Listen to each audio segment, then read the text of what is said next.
Pas një periudhe të gjatë heshtjeje, këngëtari shqiptar Gjesti u rikthye me projektin e tij të ri, të titulluar Memories.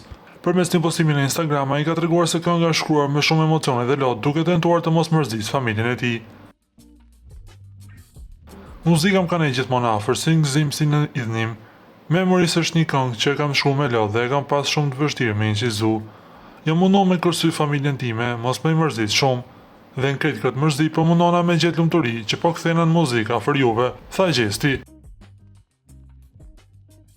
Por rikthimi i artistit nuk mund të ishte më i fuqishëm se kaq. Vetëm 24 orë pas publikimit, projekti i Gjestit ka hyrë zyrtarisht në trendet botërore, duke u pozicionuar në vendin e 11 në botë, një arritje e rrallë për tregun tonë. Balada e ndjerë ka blinduar vendin e parë në 5 shtete: Gjermani, Zvicra, Austri, Shqipëri dhe Maqedonia e Veriut, dhe ka depërtuar në top 10 shtete si Franca dhe Italia. Duket se publiku e ka ndjerë thellë emocionin e këtij dedikimi, duke i dhënë Gjestit një mbështetje masive globale.